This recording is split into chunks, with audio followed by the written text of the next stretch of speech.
Hey. So this episode of the podcast might have to be a two-parter. We'll see. I'm going to just start going and we'll see how it goes. But the topic is preparing for college with your child. But the questions were numerous and they were sort of a little bit all over the place in the sense that like some of them were like process questions, like what do I need to do when, and what are some definitions of things like early action versus early decision and FAFSA and all those things. And then there were other questions that had more to do with like, how do I not strangle my child during this process? Or how does my child not end up hating me during this process? Or, vice versa. I want to talk a little bit about why I feel like I am uniquely positioned to talk about this. I was going to say qualified, but anybody's qualified to talk about this. I am not a college counselor. I am not an expert. I've never been an admissions counselor, any of that stuff. So I'm not coming from that angle. If you want to hear that, I've done an interview before with a former admissions counselor who's a current college counselor, I think in season 1. We will link to that and you can go back and listen to that, where she gives you some sort of financial tips and all of that stuff on it. But there's plenty of that out there. What I want to talk about it, and I think what makes me sort of uniquely positioned to do so, besides having done this now twice, are a couple things. One, I am currently the alumni of my own university, Alumni Association Parents Club leader.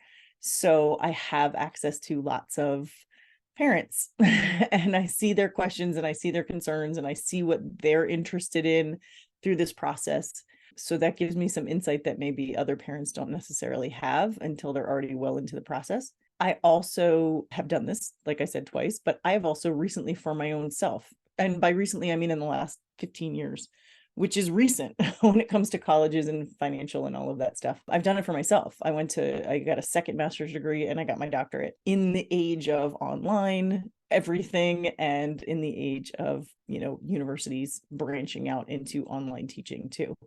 So I have an interesting perspective there because I've done it myself as well. What I want to talk about today is how do you go through this college process and maintain a relationship with your child?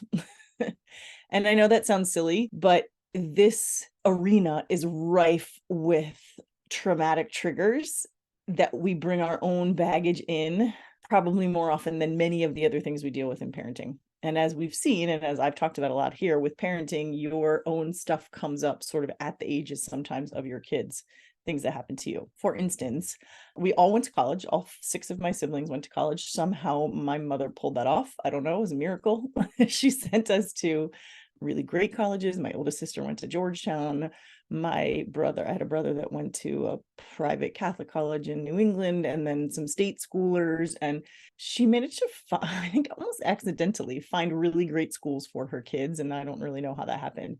I went to a large public university. If you're watching this on video, you can see many clues as to where I went to university. It was not my first choice. It was one that in the beginning I was a little bit, I don't want to say embarrassed, but a little shamed for, because I was treated by teachers in my high school as if I was too smart to go to this college. That was not true. 2 of my kids are there now. That'll tell you how I feel about it. But I have some of that baggage. I have part of the reason I went to that school and part of the reason it wasn't, and it wasn't my first choice. I got into my first choice. We couldn't afford it. So financially, even though college was significantly less expensive back then, I carried the baggage of that kid who didn't get to go where she wanted, quote unquote, because we didn't have the money for it. And we also fell in that weird place of, I don't know how, because my mother was literally making pennies as a church employee, but somehow we fell into a place where we didn't qualify for financial awards other than loans. And I didn't even qualify for the kind that you like Pell Grants, where you didn't accrue interest. I had interest accruing the whole time I got my loans, but we didn't qualify for anything except merit. And I got some merit money, but not a ton. And back then we had a limit, and I'm going to talk about that a little bit, but we had a limit of where I could even apply based on possible tuition. My mom just didn't know enough about, and I didn't have any kind of college counseling about sort of where you can apply. Even if the sticker looks like this, they give out this amount of money. And so it offsets it if your grades are, she didn't know all of those formulas and facts. So we're going to talk a little bit about that here too. But really what I want to get into is, and I tell you all this to tell you, like, I had some baggage going into this with my own kids, as did my husband, who, works really hard and wanted to be able to provide a level for his children that in his brain was, acceptable or not acceptable. Needless to say, their state school took a little acceptance, took a little work on his part to understand and accept. He's all in now, by the way. He's a super fan. But the reason I tell you this stuff about us is because I want you to know you're not alone in it. And I can almost promise everybody who's going through this process has some of their own expectations that they're putting on their kid, even inadvertently. And so how do you maintain a relationship with your child? Number one is you need to know your own stuff, your own college baggage, your own expectations, your own blind spots, your own, not only your history, but where are you now with it? What do you think you're doing this for? What outcome are you hoping for? I think we're all lying to ourselves if we don't say there isn't a little part of us that wants our kid to go to the fancy college that we can be proudly tell everybody they went to the fancy college. Not only did they get in, but we can afford to send them there. There's a little bit of all of us that are like, yeah, I want my kid to go to Harvard, because don't I get to, walk around and peacock about that if my kid goes to Harvard? And so really getting honest with yourself about that. My oldest was an acting major, which, first of all, everybody rolls their eyes at you anyway, that you're even sending a kid to school for acting and then that you're willing to pay for it. But I definitely was like, I want her to go to this school or this school because I want to be able to tell people not only is she an acting major, but she's going to a school that is known for its acting program. She got into said schools and didn't want to go to them. She wanted a more broad college experience than those sort of specific art acting schools provide. It was on me to reconcile the fact that she wasn't going where I could sort of proudly peacock around about. Instead, she was going to a school that people kind of look at me funny, not only about acting, but now they're like, wait, there for acting? Anyway, it's turned out to be perfect. And that's part of what I'm here to talk to you about. But the number one thing parents should do before they even engage in this with their children is understand your own shit, for lack of a better word. Understand your own triggers and your own expectations and what you're bringing to the table as far as what you think should happen, what you want to happen, and who you're hoping that happens for. She didn't need to go to the prestigious school that I thought she needed to go to. That was all me. That wasn't her. She's perfectly content with her decision and has really great reasons to back it up. I also want to talk a little bit about what can happen when your expectations shift or should shift. If you have more than one kid and you're going to do this a couple times or a few times, it's not going to be the same.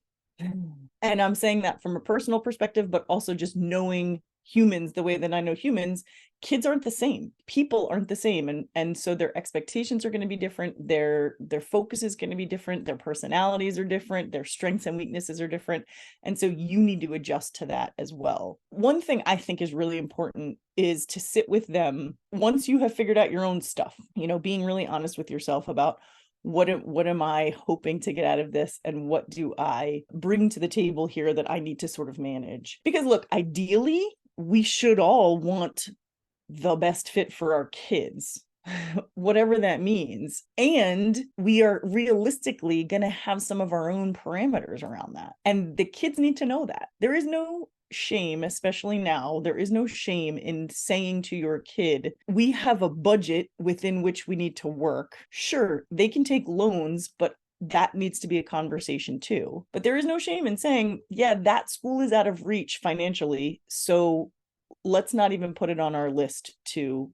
get our hopes up for, or to, create a scenario that we can't actually realize. So if we're doing this in steps, step number one is know your own expectations, evaluate your own baggage, understand where you're coming from in this process so that you don't put your stuff on them. And then the second step to that is have a conversation, then a very forthright conversation with your kid and your partner, maybe your partner first, and then your kid, about your feelings and expectations and their feelings and expectations. Because a lot of times we just assume, I mean, this is generally speaking in life anyway, we just assume what other people know or think they know or want or, direction they want to go because we think we know them so well. Or we assume they're getting a lot of this at school or with a college counselor or whatever. And so we kind of back off. And I think sometimes, really well-meaning parents will separate themselves from the process in a way that's like, well, I don't want to push them or I don't want to, influence them in the wrong way. So I'm just not going to talk about it. Or, and this is where you can get yourself into trouble, or I don't want to discourage them. If they really want to go to this $100,000 a year school, I don't want to discourage them from applying because they're smart enough to get in. So let's see what happens. And that's where you get into trouble, because if your budget for college is $50,000 or $30,000 and you let them apply to a $100,000 school, unless they are, a national merit award winner, they're not getting enough money to go there. And if you don't have that conversation with them first, it's going to be even more crushing than if you just say, hey, this isn't the realistic outcome of where we're going. So step 2, having that honest and forthright conversation first with your partner about what is our expectations and what can we do here? What are our limits? What are our values? What do we want from this? And what can we do to help? Because you may be fine with them taking out $60,000 in loans. Great if you are, but make sure you're both sort of educated on that. And this is tricky, and we'll get to this a little bit later, but this is really tricky because they're mentally, they're not even developed enough yet to make those connections all the way. And I'm not saying they're like, nobody's kids are dumb, but it's just that sort of like forward thinking, that reasoning part of their brain of, if I take out $30,000 a year and with compounded interest and I want to get an apartment and I'd only make $60,000 or $70,000 at starting salary, like they don't do those steps by themselves. And so some of that is on us to help educate them of what that means. What does it mean to take out $30,000 or $40,000 a year in student loans? What does the cost of the place, in addition to tuition and room and board? I had a kid who wanted to go to 2 different schools, one in a much less expensive part of the world and one in an extremely expensive part of the world. And, beyond the fact that tuition was insane at the second school, beyond that, we talked about rent and what it would cost them to go out at night and what it would cost them to, have dinner with their friends or pizza or bagels at, whatever o'clock. I remember we went to visit the less expensive one, and we took a bunch of people out to dinner in the less expensive town. And the total bill was a fraction of even what we would have paid in our own hometown. And it was a real eye opener. I showed them the bill. I was like, this is what it just cost to take, 10 people out to dinner. And you're never, ever getting that in any of the other colleges. So it wasn't that I was trying to discourage them. It was just, I really wanted them to be realistic about it. Like, if you come home for the summer and you make X amount of money and you go to this place versus this place, it's going to be gone in October at the first place. And you could probably stretch it through December when you can come home and work again at the second place. That's what I mean by the frank conversations, is understanding your own limitations as far as not just finances, but do you want to pay for plane tickets? Do you want to travel? Do you not want to travel? Do they want to stay where they're going after college? And if not, does the degree translate to your current town or place or whatever? Like, does the college hold as much cachet in your region as the other region? It is pretty uniquely, I think, East Coast United States, maybe a little bit Midwest, but East Coast, that we go all over the place for college here. There are kids that are completely across the country that I know from the East Coast. And then I talk to my friends in California and their kids barely leave California. And if they do, they go to maybe Arizona or, Washington or something that isn't terribly far away from where they are. Whereas, we're in the New York metro area and there are kids in Colorado and California and Europe and Florida and Maine. And, they're all over the globe basically to go to college. And so I think that's kind of uniquely East Coast. I might be wrong, but wherever you live, it's important to include that as part of the conversation too, of where are we willing to take you? Where are we willing to travel to? what does it mean? When my kid was talking about going to school across the country, I was like, look, you won't come home.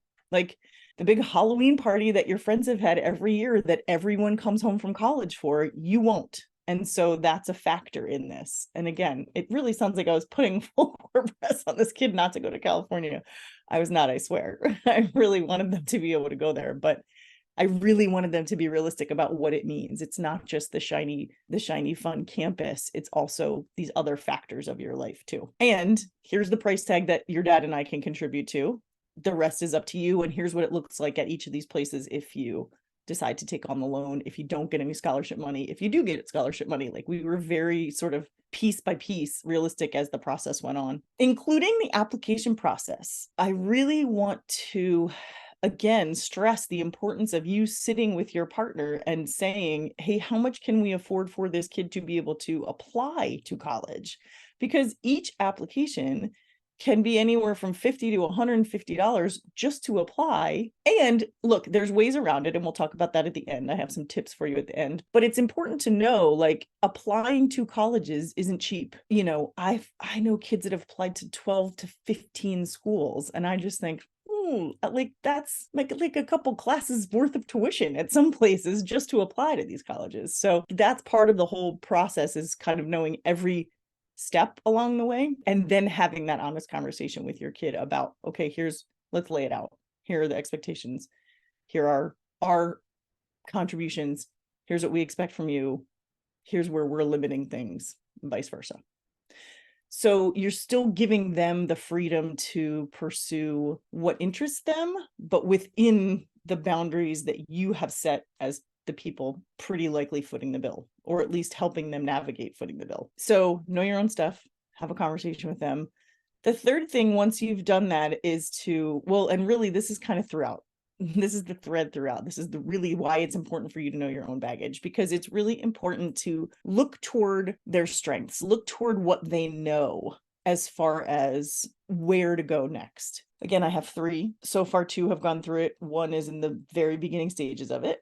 They're very different so far, wildly different, the first and the second. Ironically, they're at the same university, but wildly different processes and wildly different in what they knew going into it. Meaning, one has known what she's wanted to do since she could talk. And not only that, she knew what kind of program she wanted to study in for those skills, and has only really wavered a little bit even in school, and mostly she's just added things instead of thinking. She does no way think she's made a mistake. She just keeps adding things to it. But she was so determined and so guided and so clear on what she wanted that she was like a piece of cake. We barely did anything.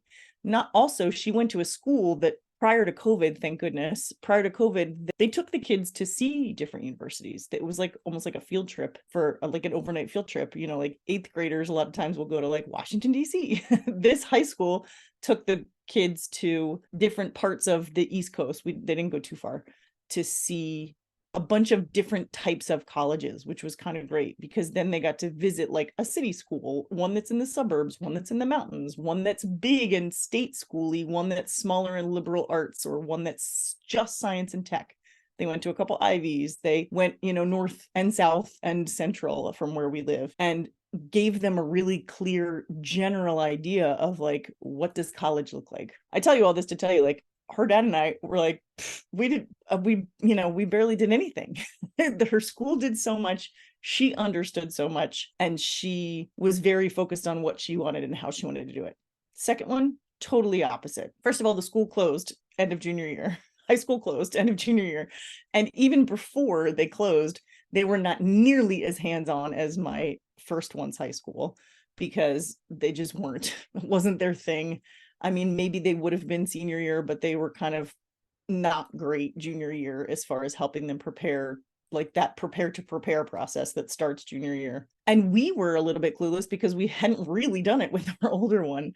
So we weren't really sure of like the early stage things. Then the high school closed, and we were kind of just tiptoeing around this kid, trying not to cause even more of a nervous breakdown. And so we weren't as like invested in the process, because we just were trying to keep them like mentally stable for it.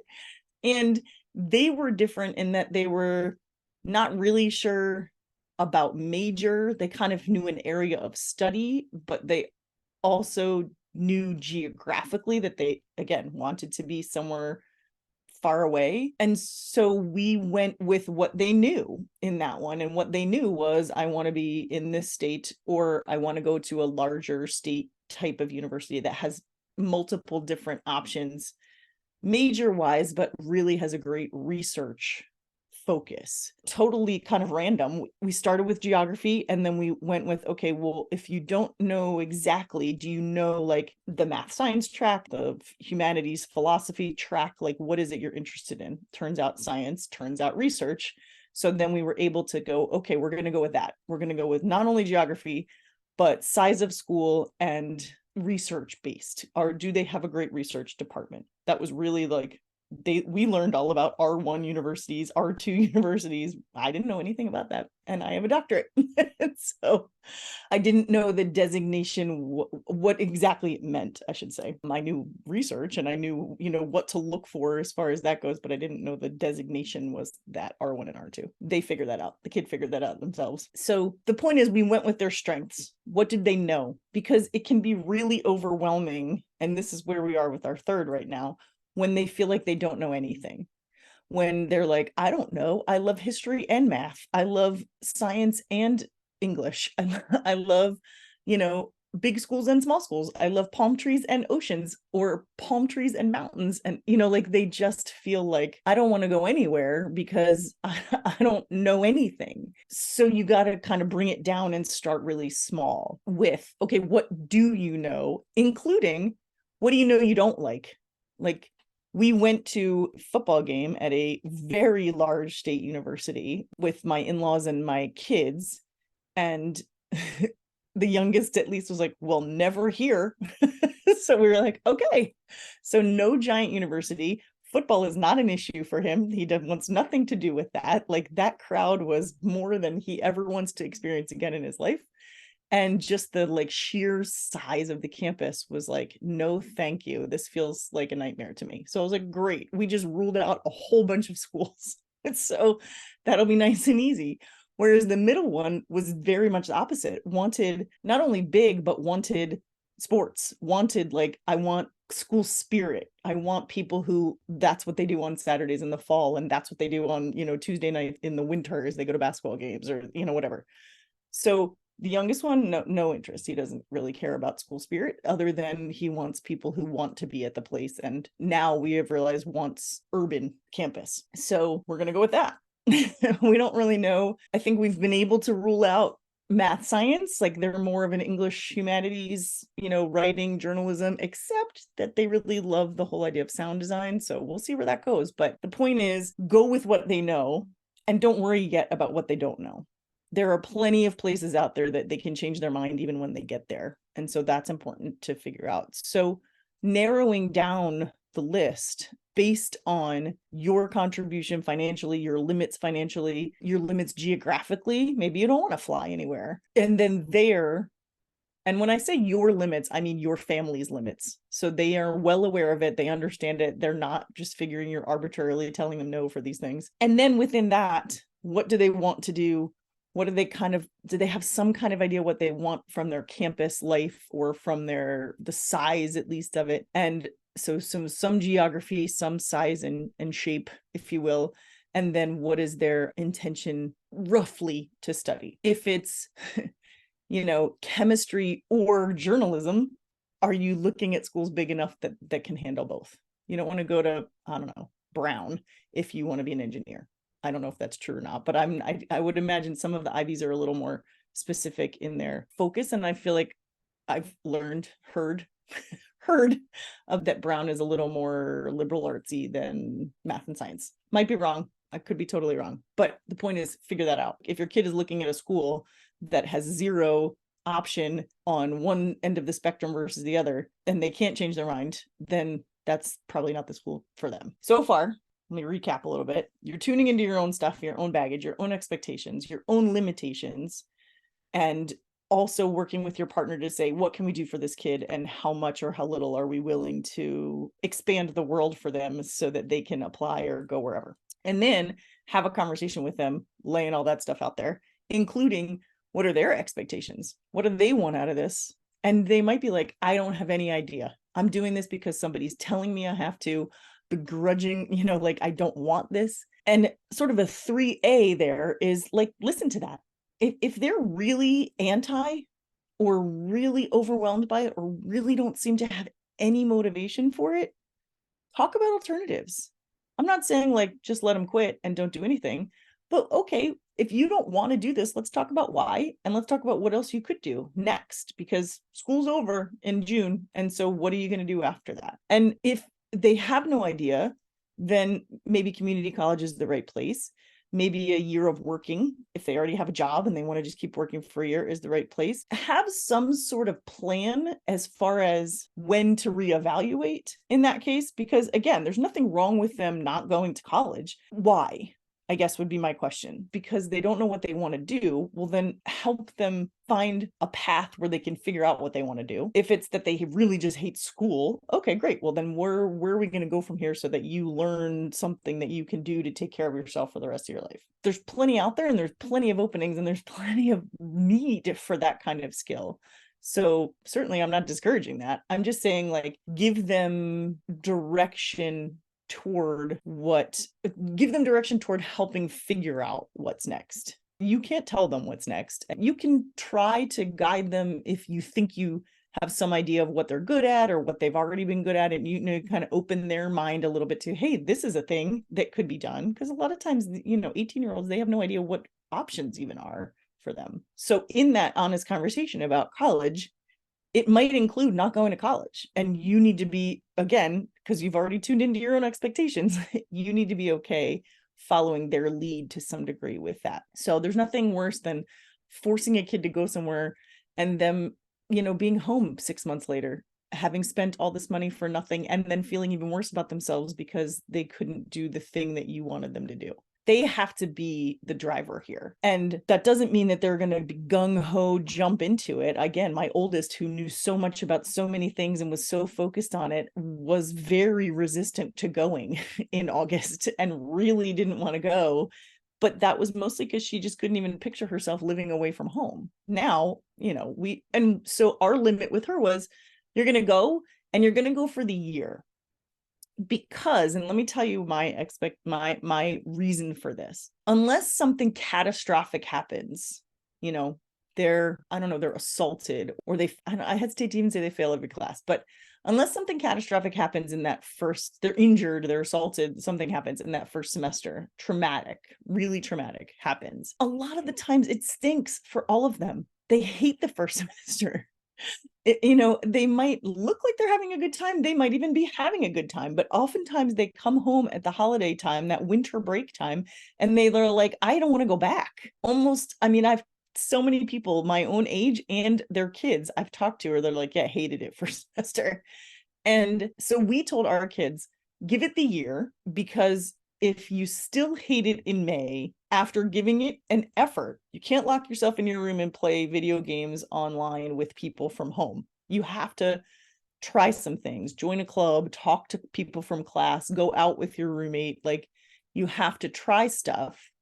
You can't just hole yourself up in your room for 9 months and then be like, this place stinks, because how do you really know that? And we were very realistic with them, and like, look, you're going to be homesick. It is going to stink. There are some days where you're going to be like, I've made the worst decision of my entire life. By setting that expectation up for them, they didn't question as much themselves when it happened, because it happened. My daughter was, I would say 50-50. She had a great freshman year and she had a miserable freshman year.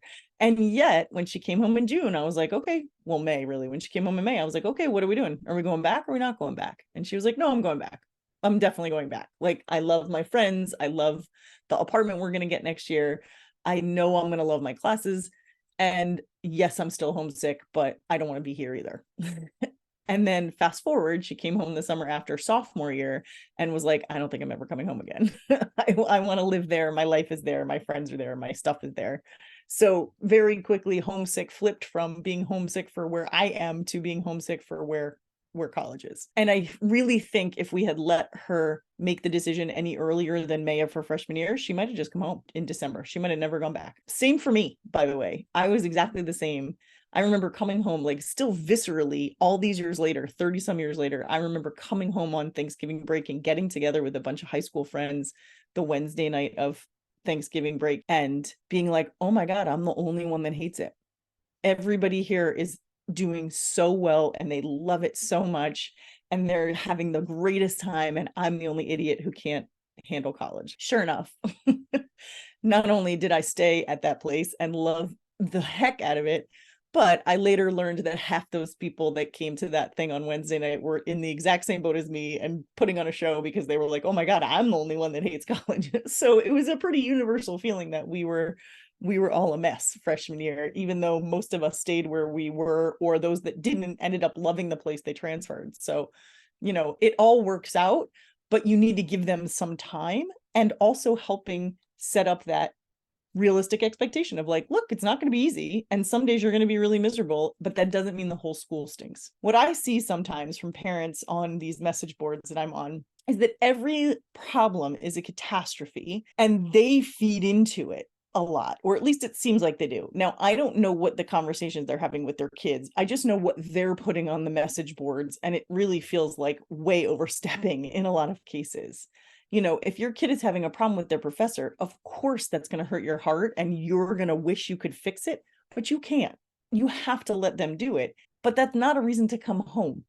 And it's not a reason to quit. And it's not a reason to judge the whole school experience. And before, we're going to do a whole nother episode on what to do when they're actually in college. But prior to that, setting them up for this idea that like, you're going to go and it's going to be the greatest 4 years of your life and it's going to be awesome and you're going to love the place and it's so amazing. That's not fair. Because while that might be true at the end of the 4 years, it is not true the whole way through the 4 years. You don't love every second of it. You're not amazed with the place every second of it. You are not never questioning your own decision to go to the place through the whole 4 years. Again, I am the most rabid alumnus of my group of friends, and I know my kids, part of the reason they're at my school, and I think part of the reason that they went, at least the oldest one says, like, I don't know anybody who loved college as much as mom, and I wanted to love college that much. So I worried sometimes that I did them a disservice, like, oh, it's not perfect. It wasn't perfect. And I was miserable a lot of the time, but I was really realistic with them senior year in saying it's not all roses. And when I talk about how great college was, I'm largely talking about junior and senior year because freshman and sophomore year is just hard. And you're trying to find your footing, and maybe you're not even in the right major, and maybe you don't know anybody there. For my school, for sure, it was a state school, but it wasn't my state.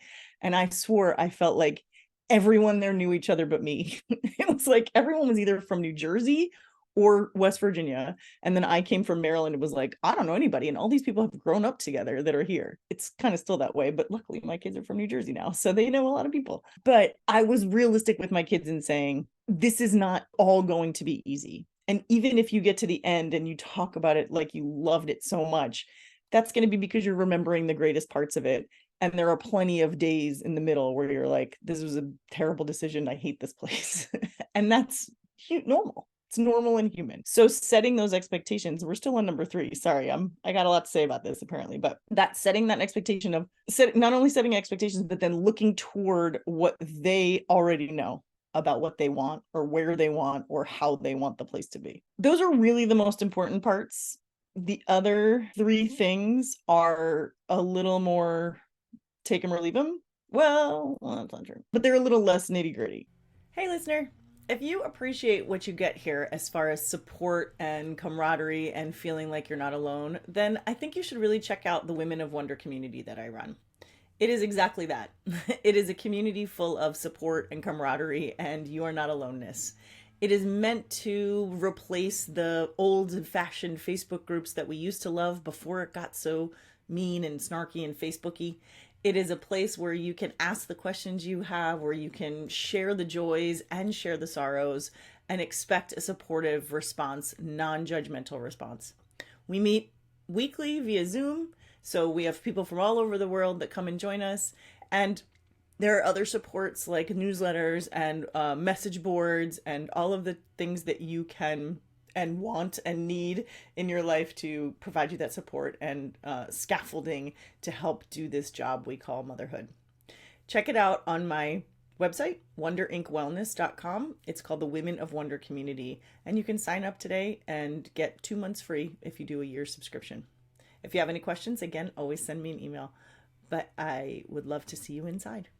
And the fourth one is know the benefits of early application. I'm going to use those words choice because there's something called early admission, EA and ED, early admission and early decision. And depending on the school, early decision means it's a binding thing. And if you do it, you apply early, you get in early, you commit early. Now, look, you didn't hear it from me, but there's always ways out of everything. That said, the idea behind early decision is that this is the only place you want to go and you're sort of running toward it at full speed and you're committing to the university because you're saying, if you let me in, I'm here, I'm coming, I'm in. The downside of that is you commit before you know any kind of financial package. So you got to really be ready to commit if you're going to do it.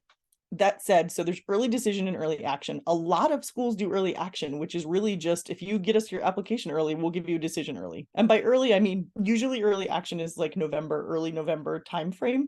Some schools it's December, but some schools don't have them. So like my oldest was finished her entire process applying, essays, everything. Well, I shouldn't say that. She had some auditions because she was an acting person, but for the most part, her university processes, not the art school part, but the university processes were done by like the second week in November because all of her schools had early action or rolling admissions.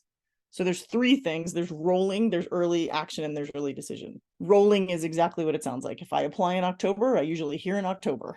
They kind of accept you as things come in, you get accepted. Know those things. That is one thing that's important to know about the schools that your kid is deciding to apply to, because there's this stress on parents. There's also plenty of stress on the kids too, usually coming from school as well, to like, get it done, get it done, get it done, get it done. Sometimes people start pressuring their kids in like July and August leading into senior year to start with their essays and get their applications in and all of these things. And the honest truth is, unless you're doing one of these early action or early decisions, or even rolling, there is no benefit to getting in early. If it's not an EA or an ED decision, there's no benefit to pushing them. If the deadline is December 20th, there's no reason for them to get it in October 20th. So that is a piece of information I suggest you and your kid both know about the schools is, do they have early action? Do they have early decision? Are you at all interested in early decision? Do they have rolling admissions? And what are the expectations for each school as far as application and essays and supplementals? Because there are some out there that are really obnoxious in their application procedures. And look, I had one, my middle one was kind of gung-ho on a school, and they looked at until they saw their application process and how it was wildly different and much more intense than some of the other ones, and just ruled that school out. I was like, forget it, I don't want it that bad. But there was another school where it was the same thing. You had to jump through a bunch of hoops. It wasn't the Common App. It wasn't the same thing. And they did it because they really want to go to the school that bad. So it's not like they ruled out all of these things that were above and beyond, but there were certain schools that they were like, I actually don't want to go that badly that I'm going to jump through all these hoops. So it's important to know, it's important for your student, your child, to know these things, but first, they need to know first, but you can inquire from them about early action, decision, rolling, supplementals, all that stuff, so that you know sort of when to back off and if you need to push a little bit. And again, in the pushing department, I think I always tell parents this, like, consider yourself like, if you've ever been bowling, they put, with little kids, if you've ever been bowling with really little kids, they put like bumpers in the gutter portion of the lane so that you're not helping them throw the ball. They're throwing the ball, but you're just putting those things in so they don't go in the gutter.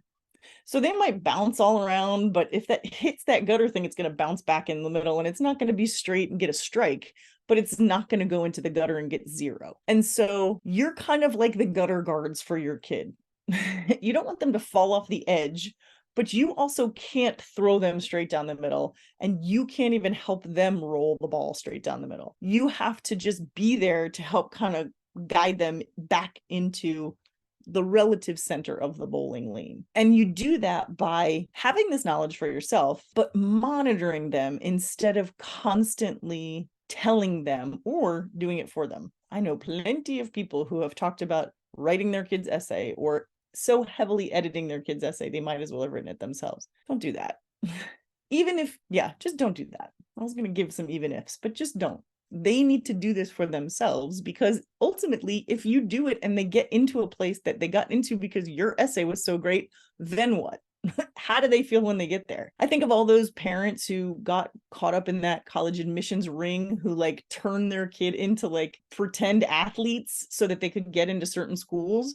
And the very first thing I heard when I heard that news story was like, these poor kids now think their parents have so little belief in them, they had to create an entire dossier for them to get into college, or they had to pay someone to take a test for them.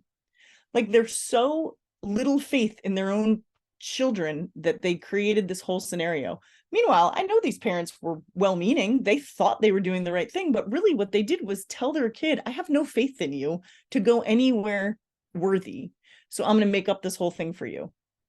And I just think, God, what a horrible message that you sent these kids. Anyway, I digress. What we need to do as regular old non-Hollywood parents is help guide them toward what they want by asking questions and kind of keeping a loose tab on things. So, hey, when are you planning on working on your essay?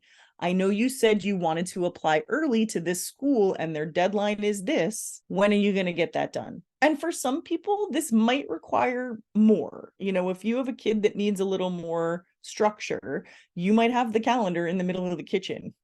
It says, this university deadline this day in a big red circle.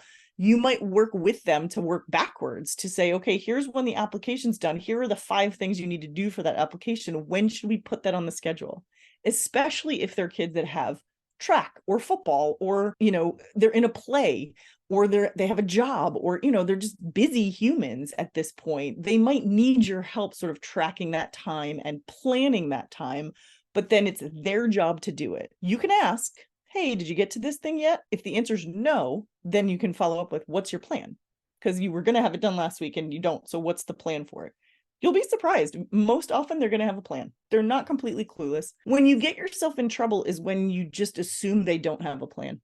You assume that they don't know. You assume that they can't do it without you sort of being on top of them at all the times. Ask questions, because if you find like, oh, they're really just not doing it, ask why. Because maybe you're going to find out that they weren't totally honest with you at the beginning and they really don't want to go, or they're really overwhelmed by the process and they don't know where to start, or they'd really like to only apply to colleges that take the Common App because that feels more doable for them. Ask them why, instead of being angry and yelling and nagging and all of the other things we're prone to do because our own baggage is getting in the way and we're so afraid they're not going to get in or they're not going to get it done, that we forget that they're actually the ones that this is happening to.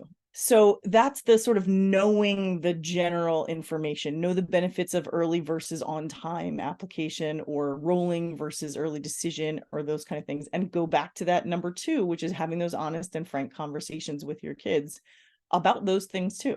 Don't do it for them, let them do it. And then the last of these 6 is, so you've tuned into your own stuff, your own baggage. That's number 1. You evaluate your own baggage and what your expectations and limits are between you and your partner for how you're going to help this kid. Then second, you're going to have a conversation with the kid about that. You're going to say, this is what we can do. This is what we would love for you, but we want to know what you want and how you're going to do it. And okay, let's do the planning for it. And let's look into these things. And then 3, helping them kind of decide by looking toward what they do know, which is either what they don't want or what they do want geographically, what they do want generally speaking, or maybe they're really like focused and they know exactly what they want, which is great. So then help them find places that fit that bill. And then 4, you understand the sort of backstory of it: early decision, early action, rolling admissions, essays, supplementals, financial aid forms, all of that stuff. Knowing all of it so that you know who's responsible for what, when are they responsible for it, and when do I need to kind of check and make sure they've done it. And then if they haven't, asking them rather than bothering them, asking them, what's going on? Did you decide not to apply to this place? And that's fine. Again, they're driving this train, ultimately, helping guide them without telling them what to do or turning it into your college experience, which is number 5, which is don't do it for them.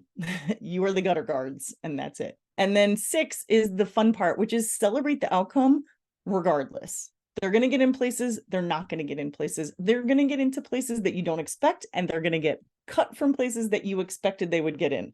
Trust me when I say it really feels like the Wild West right now.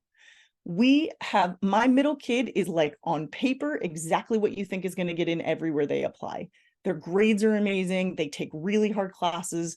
They belong to a bunch of things. Their SAT test scores were out of this world. Like, they really looked like they were going to get in wherever they wanted. And we were counting on them getting money in most of the places that they went because they looked like we were told they were supposed to look. Oh, also, they're an incredible writer. So their essays were phenomenal. They did not get in to their number 1 choice of school, which, look, we knew it was a bit of a reach, meaning like they don't accept a lot of out-of-state students. But they also got waitlisted at 2 other schools that we thought for sure they would get in. And they ended up getting off the waitlist at 1, but it was too late at that point. They didn't want to go there anymore. And then they never got off the waitlist at the other one, which is on paper would have been the easiest one to get into. But there's all these other factors involved. We're not from that state. It's a state university system, and they allow in a lot of their state kids. We don't really check a lot of boxes as far as non-traditional student goes.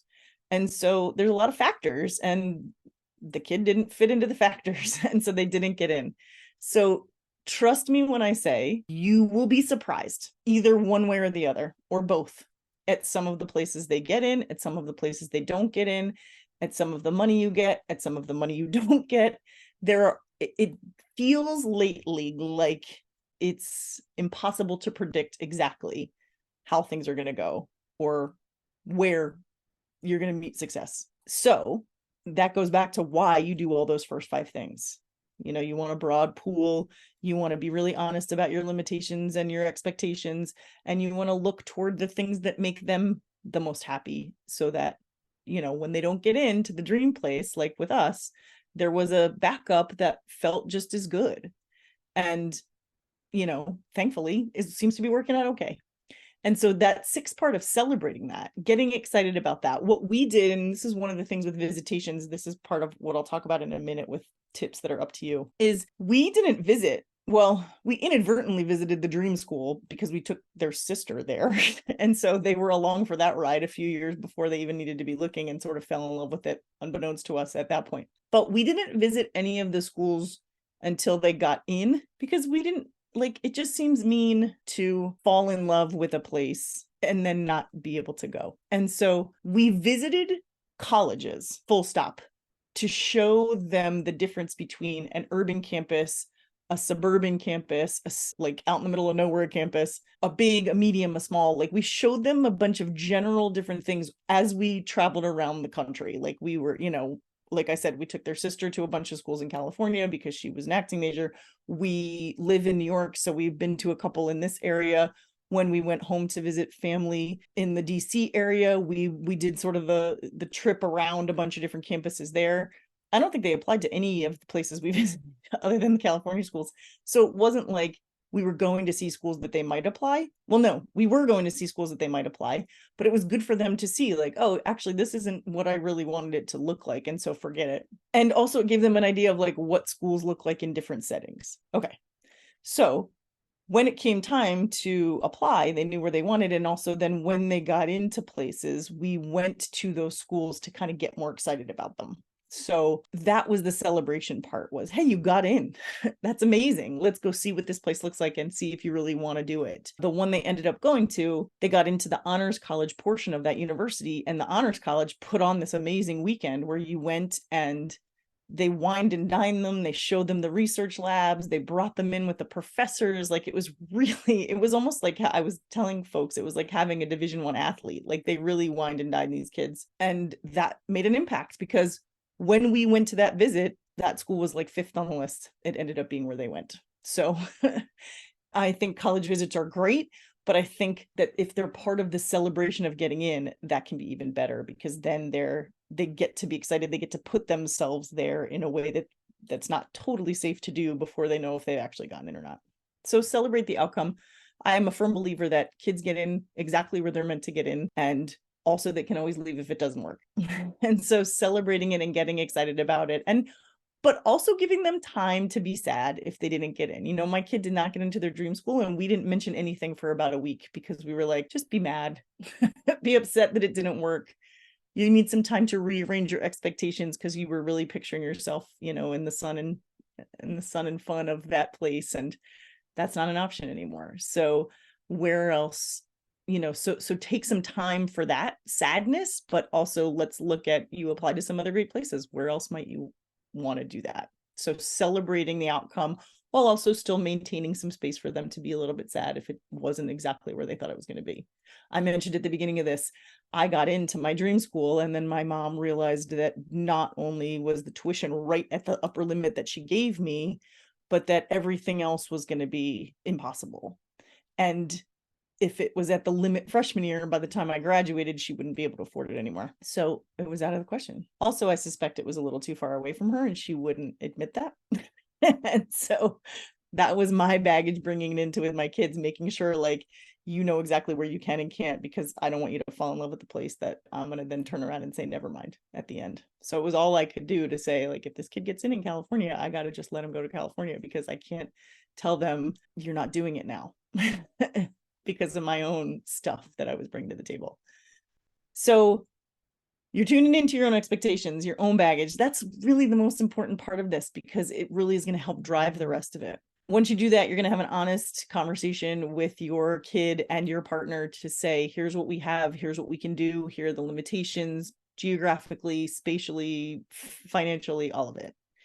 And then look toward what they already know.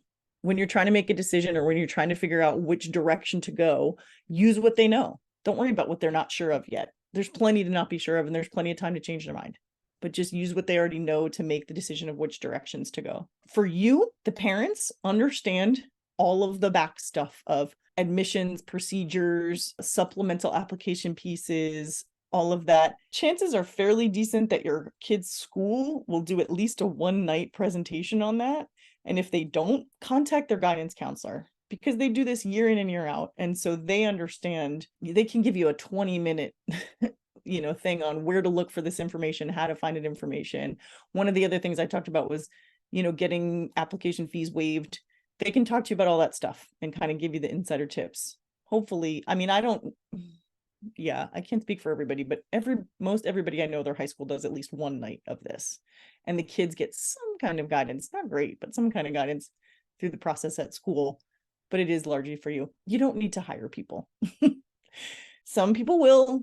There are some people that do, and there's no judgment there, because look, if you need it to maintain the relationship with your kid, great. If you don't feel like fighting with your kid and you think that you're gonna be fighting with your kid, then go for it. But if you can do these things we just talked about, then you shouldn't need to hire somebody else to do it. That said, if that feels like the right decision for you, then go for it. Then you have the means to do it, go for it. But it is not, anyway, that's all I'm going to say on that. The benefits, all of that stuff. You can kind of work with them, whatever their skill set is, to plan for that, to do a calendar, but maintain that sense of curiosity with them throughout. Don't assume they're going to mess it up. Don't assume they're going to do it right. Don't assume they're going to not need you, but also don't assume you have to do it for them. Ask. If you guys have come up with the schedule and they don't seem to be keeping it, ask why. Ask if they need your help with stuff. Ask if they need you to, I don't know, carve out a weekend where all they do is these things and you bring them snacks the whole time. Whatever, work with them instead of kind of make them do the work. And then celebrate at the end. All of you, celebrate all of you, because it's a process for everybody. You're doing those FAFSA forms and you're doing those CSTs or whatever they're called, the other ones for some of the private universities. But yeah, you should all celebrate at the end. And sometimes you celebrate with a visit to the place where they're going to go, so they can start really digging into what it's going to be like to be there. Okay. Those are the 6 things that I think will help maintain your relationship as you help your kid get through college.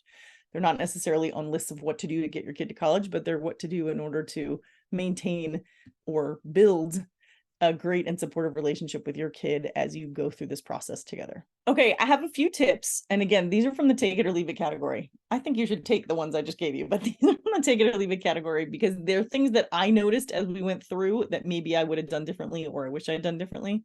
We already talked about visits. Going can be a financial constraint. And also, we talked about if you go before and then they fall in love with the place and then they don't get in, whatever.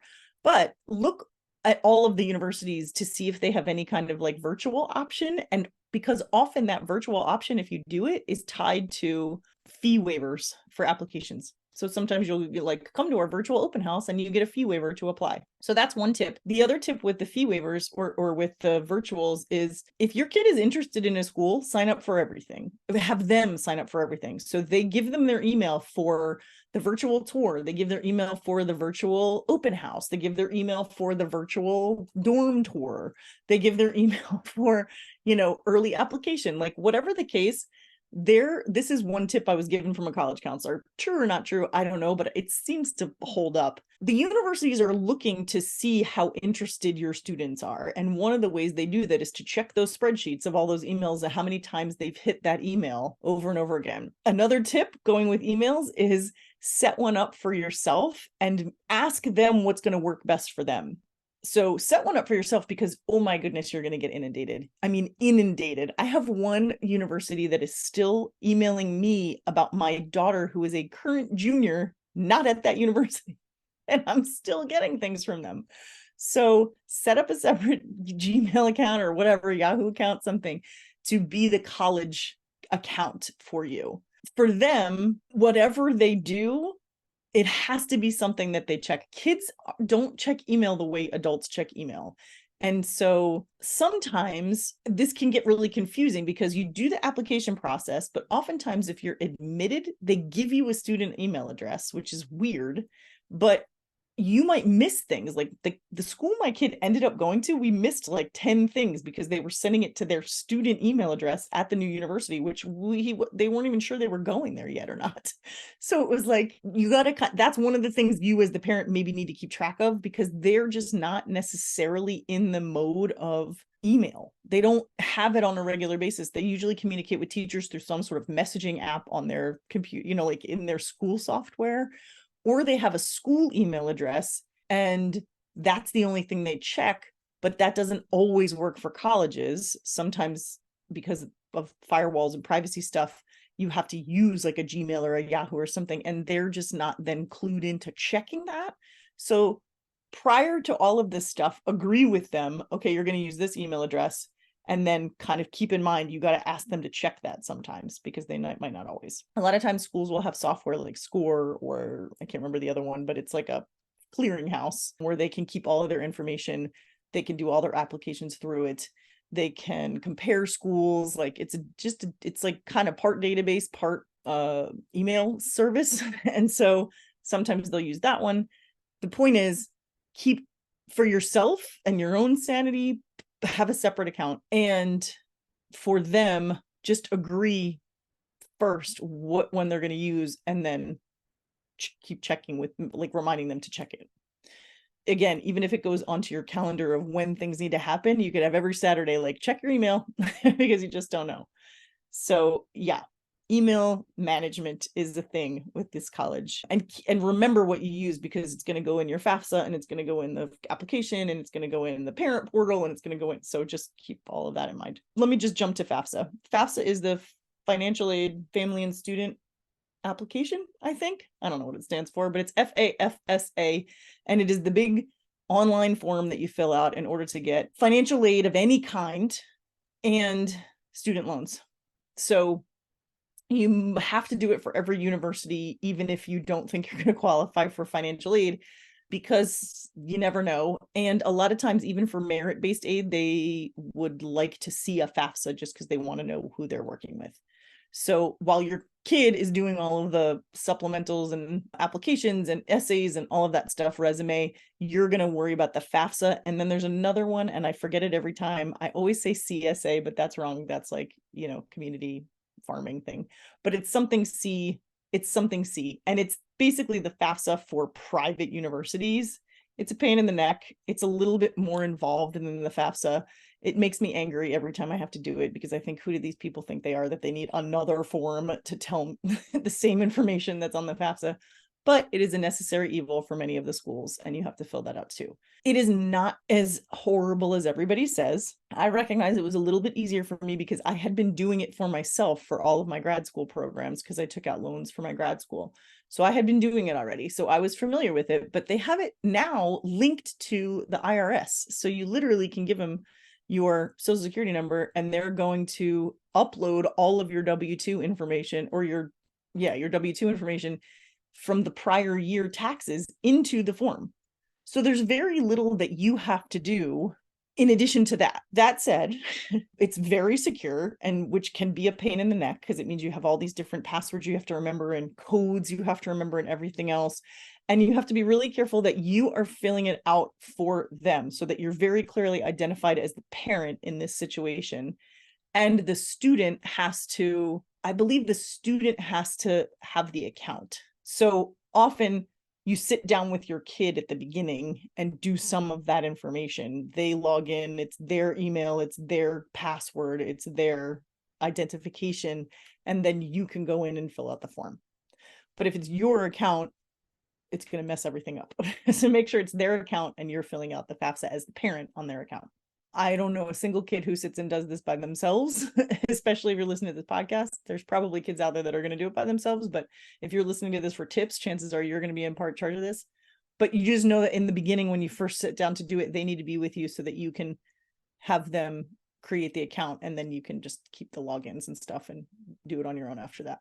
We'll get to the once they're already in part. I'll help you. I'll do another episode about that, because there's a whole other set of things you need to know when your kid goes to college, as far as what you have permission to do, because most of them are going to be 18. So all that's going to shift. So, but that's for another day. Right now, we're just trying to get them in. So FAFSA and the C form are both financial aid information forms that you have to send to almost every single university in order to get any kind of financial aid, including loans. So put that in there. We talked about early action versus early decision. And the other thing is, other than those, if you know you want early decision, or you know you want early action, which is basically just an early admittance or rejection or wait list, beyond those, don't succumb to the pressure of the university, because they want you to come early. They want you to put your deposit early. They want you to admit you're coming early. They want to dust their hands off and be finished with the process early. So they will make it seem as if it's better for you to get in early, your student to get in early, your student to apply early, your student to accept early, your student to commit early, your student to put the housing deposit early, all of those things. It can feel, especially, that's why I said open another email inbox, because you're going to get a lot of that. It can feel like they're going to give away your slot if you don't. But the truth is, unless you've done early decision, and even early action isn't exactly, no, early decision is the only one that's binding. So unless you've done that, May 1st is the date that everybody has to say yes or no to university, is May 1st. Unless it falls on a Saturday, in which case it might be a different day. I know my kid didn't even hear from some of them until late April. So they couldn't commit to somewhere else because they hadn't even heard from all of them. And yet they were getting these things and getting these things. That said, we did go in and do an academic deposit and a housing deposit at their second choice, which is where they are right now, because they didn't hear us until so late in April, and they knew the dorm they wanted at the second choice, and they knew that they might not get it if they didn't commit a housing deposit early. You could choose your room and you could choose your roommates if you did it by a certain date. It was financially available to us to do that. The deposit wasn't that high. We would have gotten the housing one back. We wouldn't have gotten the academic one back, but that was okay. Or we would have gotten 50%, I think, of the academic deposit. But either way, it was not that high an amount. So it was okay for us to do it. It's very expensive to do it if you're not okay with that. We did not succumb. We did that in April. We did not do that in January, which, or really October. They started sending us housing stuff as soon as the kid was in, because it was rolling admissions. As soon as they were in, they started getting all this stuff about housing. And that can really give you a lot of anxiety, because you're like, oh my God, my kid's not going to get a room. They're never going to have a place to stay. It's going to be terrible. And that's not true. They will find a place. They might not get to pick their roommate. They might not get to pick their room, but they will most likely have a place to be able to go. And many other kids are not committing until the date that they have to commit. So try not to buy into that like frantic nature of the colleges coming after you saying you have to, you have to, you have to, you have to. That is it. That is my last tip. Again, take them or leave them, those last ones, but those are just some things I learned along the way that kicked me up in some way. And so I don't want you to have to feel that way also. All right. Good luck with the whole process. Remember, every kid gets in exactly where they're supposed to go. And if they don't, they can always leave. It is not a forever decision. Although the sooner we all realize that, the better off we all will be. Great luck to you.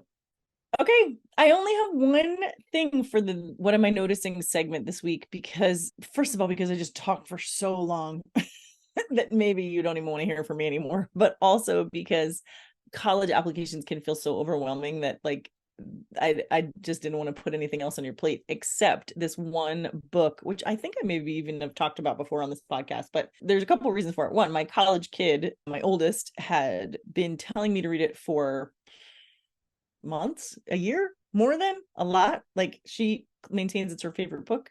She couldn't get over how good it was. She recommended it to my brother-in-law, who is not a big fiction reader, and he really liked it. And so I finally had to give in and read it. And it's apropos of a couple things in this topic today, but also it's actually just wonderful in a million different ways. The book is called Tomorrow and Tomorrow and Tomorrow. I'm going to show you the cover on my phone. If you're watching the video, you can see I'm showing the cover. It's by Gabrielle Zevin, I think is how you say her last name. I'm not sure. Zevin, maybe it's Zevin. I don't know how to describe it other than to say, if I had heard about it, which I had heard about it from my daughter, I was not interested in it. She said it's about game designers. And I was like, no, thank you. And also she made it sound like it was, yeah, I did not think I would be very interested in it. It turns out, yes, it's about game designers, but it's really about so much more than that. It's about our own humanity and how we are in relationship with one another and the complicated aspects of growing up and the difference between being good at something and loving something as far as your life's work and how those two intertwine. And it is just a beautiful story of friends and how their lives intertwine and complicate each other and add to each other, and the beauty of friendship and the difficulty of friendship, and you know, the sort of selfishness of your 20s. It's just an amazing book for everyone. Obviously, my 21-year-old loved it. I loved it. My 70-something-year-old brother-in-law loved it. Like, it's just it's incredible. It's really good. But I think it's good for this particular topic because of that thing I touched on, which is there's a difference between what you're good at. Oftentimes, there's a difference between what you're good at and what you love. And just because you're good at something doesn't mean you're going to love doing it. And just because you love doing something doesn't mean it's the thing you are best at. And so I think that's a really interesting part of it to read when you are thinking of your future and going to college and being an adult and getting a job and all of those things. And it's really interesting to read when you have done all those things and you are sitting on the other end of that wondering, like, did I make the right choices? Do I continue to make the right choices? Am I following the right path? And how does all of that play out in day-to-day life? Also, it's about beautiful people and love and all of those things too. So that's fun as well. So the book is Tomorrow and Tomorrow and Tomorrow. If you have not already, which I feel like maybe I was the last person on earth to read it. So it's probably you're listening to this and being like, yeah, I read it a year ago. But if you have not, pick it up, because I think you will not regret it. I know you will not regret it, but also I think my daughter told me they're trying to make a movie out of it. So get to it before they wreck it with the movie. All right, that's all I got for today. Thank you for listening. Remember, keep asking the tough questions, keep doing all the hard work, and remember that you are not alone in this. And I'm over here cheering you on in every aspect.